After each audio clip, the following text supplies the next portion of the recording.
Al llegar el remolque lo pesamos, hacemos un control de calidad y luego cogemos una muestra para llevar en el laboratorio donde decidimos qué calidad tiene este mosto para hacer el tipo de vino que tengamos que hacer.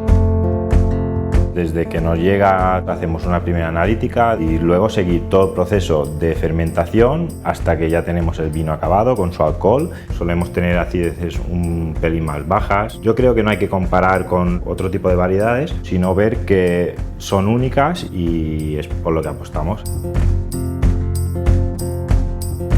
En las variedades mallorquinas lo que nos gusta mucho es la fruta que tiene, a diferencia de las foráneas que son mucho más agresivas. Por tanto, la barrica con un toque muy suave de madera les basta para este toque que estamos buscando.